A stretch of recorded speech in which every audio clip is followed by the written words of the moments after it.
Assalamualaikum warahmatullahi wabarakatuh. Berjumpa kembali dengan saya Tri Susilowati, calon guru penggerak angkatan 9 di SD Negeri Bambang, Kecamatan Karangawen, Kabupaten Demak. Bersama saya Bapak Ali Imron SPDMA selaku Kepala Sekolah di SD Negeri Kuripan 1 dan PLT Kepala Sekolah di SD Negeri Bambang, Kecamatan Karangawen, Kabupaten Demak. Selamat pagi Pak Ali. Pagi. Bagaimana kabar hari ini? Baik-baik saja. Alhamdulillah. Pak Ali, terima kasih atas ketersediaan waktu dari Bapak untuk diwawancarai. Saya ingin belajar banyak dengan Bapak terkait tugas saya pada pendidikan guru penggerak di modul 3.1 tentang pengambilan keputusan berdasarkan nilai-nilai kebajikan, terutama sebagai pemimpin. Sebelumnya saya ingin tahu Pak, adakah permasalahan yang selama ini muncul di lingkungan sekolah yang Bapak pimpin? Di dalam suatu lembaga pasti ada permasalahan, tapi permasalahan itu sebagai pimpinan atau kepala sekolah harus bisa mengatasi dengan berbagai metode. Selama ini bagaimana sih cara Bapak untuk mengidentifikasi kasus-kasus yang merupakan dilema etika atau bijukan moral? Etika itu kan menyangkut perilaku seseorang, baik guru maupun siswa, sehingga dari perilaku atau dari ucapan, tutur kata, dan dari pergaulan seseorang itu akan dilihat bahwa etikanya baik dan tidaknya. Oleh karena itu, untuk meningkatkan sesuatu dilihat aja dari perilaku, dari pergaulan sehari-hari, dari siswa dengan guru dengan guru saja. Jadi identitasnya bukan berupa perilaku, tidak berupa sekedar dan sebagainya. Jadi intinya etika itu adalah perilaku baik ucapan maupun tindakan dari warga sekolah. Jadi cara mengidentifikasinya dilihat dari perilaku. Oke. Selama ini bagaimana Bapak menjalankan pengambilan keputusan di sekolahan Bapak, terutama untuk kasus-kasus di mana ada dua kepentingan yang sama-sama benar atau sama-sama mengandung nilai kebajikan? Ini kalau ada kasus seperti itu, sebagai kepala sekolah itu harus mengidentifikasi dari akar permasalahannya dulu setelah diidentifikasi, sama-sama permasalahan yang sama harus dimusyawarahkan bersama-sama sehingga apa yang diambil itu tidak salah, baik dari segi sosial dan apalagi kedinasan. Ya, segala sesuatu itu harus dimusyawarahkan, tapi sebagai kepala sekolah bisa mengidentifikasi akar permasalahannya. Ininya adalah untuk menangani masalah itu kita nanti bermusyawarah, di samping kita ada usulan-usulan yang harus kita penuhi dalam aturan kedinasan. Langkah-langkah atau prosedur seperti apa yang biasa Bapak lakukan selama ini? Jadi yang tadi yang awalnya saya sampaikan, identifikasi masalah. Setelah masalah ketemu, itu kan pasti ada akarnya, sumbernya itu apa, dari mana. Setelah akar masalah ketemu, kita kepala membuat planning, langkah-langkah apa yang harus dilaksanakan. Setelah langkah dilaksanakan, itu dalam mengambil keputusan itu kan tidak bisa kita sendiri ya, mungkin bermusyawarah, kita rasakan, kita kuncinya koordinasi atau konsultasi koordinasi. Setelah itu baru kita putuskan, sehingga keputusan itu tidak akan salah, baik bagi guru, baik kepala sekolah maupun baik warga sekolah. Dan setelah itu nanti karena keputusan setelah dilaksanakan itu harus dievaluasi, karena keputusan saya salah enggak, kalau salah lalu harus direview lagi sehingga untuk ke depan atau untuk kemajuan sekolah itu akan tercapai. Jadi keputusan itu tidak mutlak dari sekolah, memang kita harus musyawarahkan apalagi yang menyangkut program. Untuk hal-hal apa saja yang selama ini Bapak anggap efektif dalam pengambilan keputusan pada kasus-kasus tersebut Pak? Yang paling efektif tadi analisa, terus koordinasi itu ke atas dan ke bawah tidak. Jadi kalau memang misalnya kita koordinasi dan guru belum ada titik temu dan sebagainya, kita kan punya pimpinan. Jadi segala langkah secara kedinasan dalam tata itu harus pengetahuan atau pimpinan harus tahu, sehingga kita kalau ambil tindakan itu tidak disalahkan dalam secara kedinasan ya. Tapi kalau secara keluarga di sekolah ya kita nanti sama-sama kita bisa sharing. Tapi yang intinya setelah pimpinan pas sekolah itu kalau ada masalah ya kita koordinasi baik ke atas maupun ke samping dan sebagainya, sehingga keputusan itu betul-betul objektif, tidak sepihak dari kepala sekolah sendiri. Komunikasi ya Pak, Ya, ke atas ke bawah juga. Terus tentang hal-hal apa saja yang selama ini merupakan tantangan bagi Bapak dalam pengambilan keputusan pada kasus-kasus yang terjadi di sekolah? Kalau secara normatif itu kan, kalau siswa SD itu tingkat kenakalannya kan belum searah dari sekolah di tingkat di atasnya. Jadi ya kasus-kasus kalau misalnya yang melibatkan orang tua, otomatis kan sebelum kita ambil keputusan biasanya guru saya sampai tengok fisik. Jadi datang ke rumah, kita tanya permasalahannya apa, kalau nanti tidak atau belum bisa mengatasi, biasanya kan salah satu yang bisa mengambil. Jadi saya tidak akan terjun langsung, tidak, karena permasalahan murid itu biasanya kan kaitannya dengan guru. Nah, guru itu kan kalau dia hanya di sekolah kan nggak bisa mengambil keputusan yang objektif. Kita ada istilah kita fisik kan, itu penting, fisik itu penting untuk kayak nakal foto kan gitu. Jadi mungkin ada di keluarga itu nanti kalau ternyata kedua orang tuanya subuh pergi pulang malam jadi gitu. Setelah itu masalahnya belum ambil keputusan. Jadi kepala sekolah tidak harus ambil sendiri karena kita punya perangkat yang penting. Jadi setelah dulu misalnya ada kasus tidak bisa atau belum maksimal hasilnya baru kita nanti kan. Jadi tidak harus langsung. Apakah Bapak memiliki sebuah jadwal tertentu dalam sebuah penyelesaian kasus, dan apakah Bapak langsung menyelesaikan di tempat atau memiliki sebuah jadwal untuk menyelesaikannya? Terus bentuk atau prosedur seperti apa yang Bapak jalankan? Kalau jadwal itu kan lihat apa kasusnya. Kalau kasusnya bisa diselesaikan hari itu ya langsung kita selesaikan. Tapi kalau misalnya enggak, kita jadwalkan, karena misalnya kalau kita memanggil orang tua kan butuh dari pribadi sekolah ada waktu enggak, sana ada waktu enggak, jadi harus komunikasi. Ya penjadwalan perlu untuk misalnya memanggil jam sekian, jangan sampai kita memanggil tapi orangnya tidak ada. Jadwal ada, tapi tidak semua kasus harus dijadwalkan. Jadi menyelesaikan kasus itu dilihat konteksnya. Kalau misalnya ringan ya kita selesaikan, kebetulan bisa ya. Jadi kalau ada kasus kan kita sebagai pemimpin langsung, nah kok ini kasus seperti ini, selesaikan langsung. Jadi kalau nggak bisa dijadwal mungkin bisa 1-2 kali pertemuan dan clear masalahnya. Jadi penjadwalan ada prosedur yang dilalui ya standar, tentunya masalah edukasi masalah dan sehingga dalam tertentu itu sekolah itu kalau masalahnya sekiranya tidak diselesaikan 1 kali 2 kali pertemuan, kita jadwalkan. Jadwalnya kenapa? Karena kesibukan orang tua, kesibukan apa kan harus dipertemukan supaya waktu itu bisa ketemu dan sebagainya. Berarti kondisional ya Pak? Ya tidak harus semua dijadwalkan.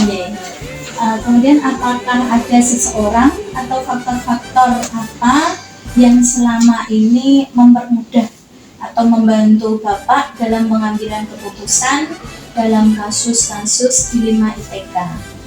Sekali etika itu kan kaitannya perilaku, sehingga kita harus berkolaborasi dengan orang tua. Kalau di sini kan biasanya diwakili dari pengurus komite.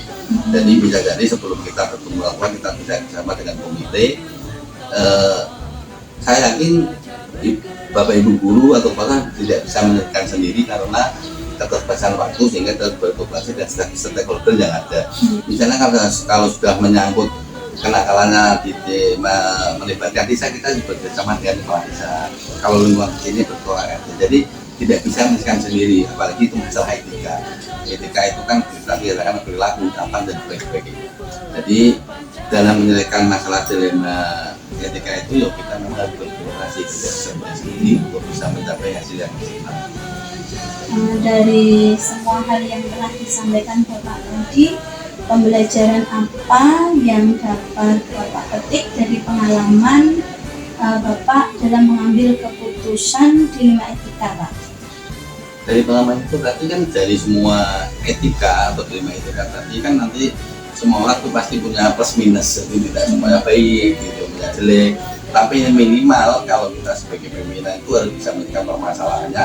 Kalau dari siswa ya, dari siswa itu harus ada perubahan-perubahan berlaku menuju arah baik.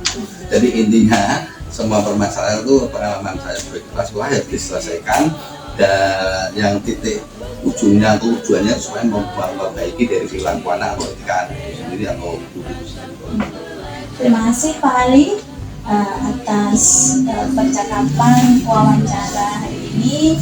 Bapak Ade Indra selaku Kepala Sekolah di SD Negeri Kuripan 1 dan PLT Kepala Sekolah di SD Negeri Lembang.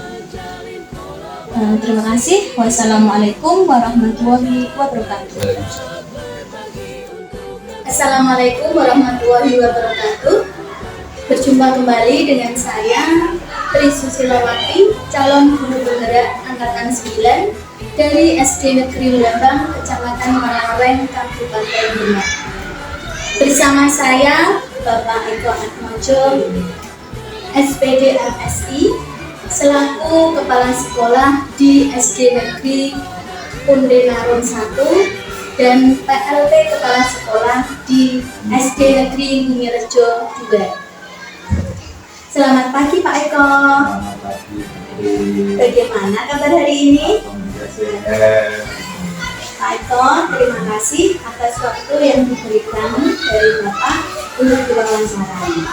Saya akan mengajukan beberapa pertanyaan terkait tugas saya pada pendidikan guru penggerak di modul 3.1 tentang pengambilan keputusan berdasarkan nilai-nilai kebajikan, terutama sebagai pemimpin.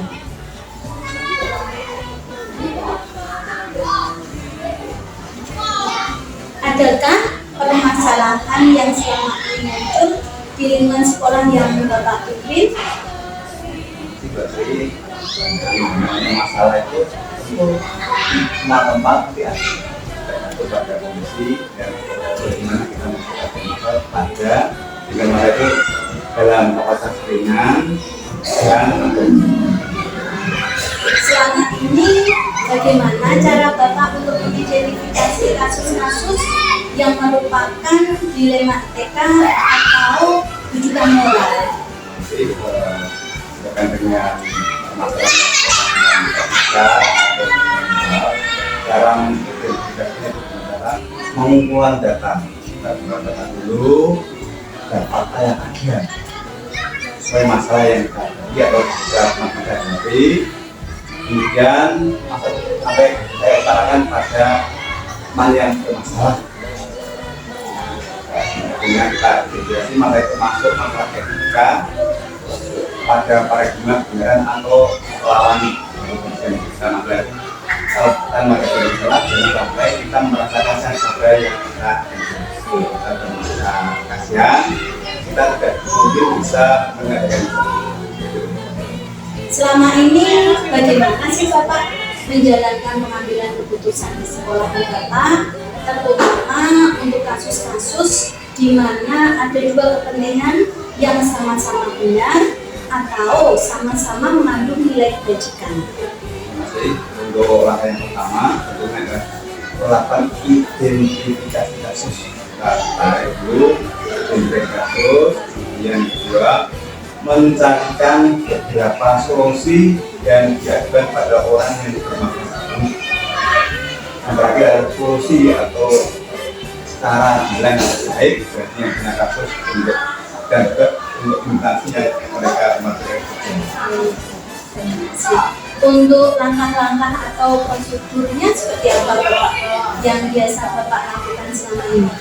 Ya, untuk langkah-langkah atau prosedur yang saya sering lakukan, karena jika terjadi suatu permasalahan, maka saya akan cari penyebab akar permasalahan tersebut, cari dulu akar permasalahannya, dan penyelesaian kasus itu kita mengadakan diskusi. Tidak bisa pertama-tama kita mengambil keputusan dia, kita diskusikan dulu terhadap orang yang punya kasus itu, biar akhirnya nanti solusi yang kita ambil bisa diterima dengan lapang dada. Apabila kita tidak menemukan solusi terhadap yang punya kasus, kita ajak teman-teman, kita mengajak teman yang lain untuk menghadapi untuk menyelesaikan kasus. Jadi tidak saya sendiri, kita juga melibatkan teman-teman karena kita berada di institusi sekolahan, di mana sekolah itu milik bersama. Sehingga jadi kasus tersebut, dan saya sadar bahwa Bapak yang saya lakukan keputusan nanti belum tentu baik apabila saya sendiri, karena saya menyadari keputusan yang diambil oleh beberapa orang maka akan lebih baik daripada keputusan yang diambil secara lapangan sendiri. Berarti berkolaborasi ya Bapak. Teman-teman, ya, asumsi yang terbaik. Hal-hal apa saja sih Pak yang Bapak anggap efektif dalam pengambilan keputusan pada kasus-kasus tersebut? Yang dianggap efektif posting dengan yang punya kasus, bermusyawarah dengan guru, dengan siswa atau orang tua yang terlibat dalam kasus. Misalnya ada guru yang punya masalah dengan siswa, maka orang tua dari siswa itu kita libatkan untuk mencari solusi yang terbaik. Bisa ini disiplin pada guru berarti komunikasi dengan rekan guru, kayak ini disiplin juga kita tentukan dengan wali murid ataupun struktur yang ada.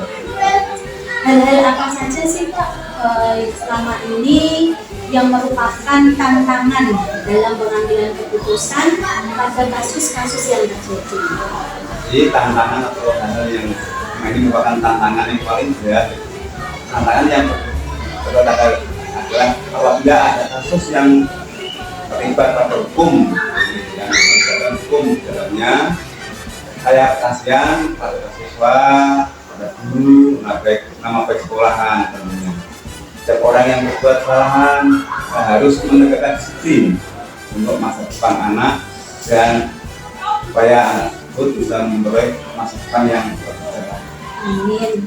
Apakah Bapak memiliki sebuah jadwal tertentu dalam sebuah penyelesaian kasus dan apakah Bapak langsung menyelesaikan di tempat atau memiliki sebuah jadwal untuk menyelesaikannya? Bentuk atau prosedur seperti apa sih Pak yang Bapak jalankan selama ini? Nah, sebenarnya untuk jadwal, saya kira kami tidak punya. Secara insidental, jika ada kasus, kita menemukan kasus atau secara khusus tidak ada jadwal, tapi kita ada kasus, maka kita sesegera mungkin untuk segera menyelesaikan masalah tersebut supaya tidak berlarut-larut. Dan kalau masalah itu kita biarkan, maka masalah tersebut akan berlarut-larut dan tidak akan efektif pada pembebasannya.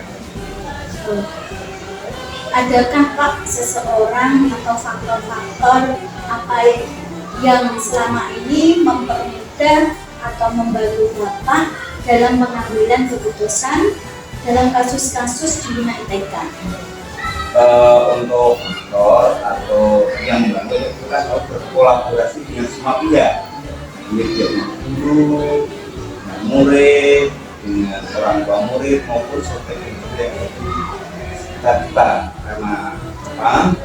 Untuk memperoleh keputusan yang baik maka banyak melibatkan orang lain. Jadi keputusan yang diambil akan lebih baik. Dari semua hal yang telah disampaikan Bapak tadi, pembelajaran apa yang dapat Bapak petik dari pengalaman Bapak selama ini dalam mengambil keputusan di Bina ITK? Jadi pembelajaran yang ada itu yang dapat ambil kita sadar setiap manusia itu pasti akan ada masalah. Sebaik-baiknya orang ada yang mampu menyelesaikan masalah dan mampu untuk memperbaiki orang bukan punya masalah, tapi dia sadar harus bisa memperbaiki dirinya. Dan ini harus lebih baik dari Terima kasih Pak Eko atas wawancara kali ini. Terima kasih. Demikian tadi wawancara dengan Bapak Eko Atmojo SPD MSI selaku Kepala Sekolah di SD Negeri Undenaron 1 dan PLT Kepala Sekolah di SD Negeri Bumi Rejo 2. Akhir kata, wassalamualaikum warahmatullahi wabarakatuh.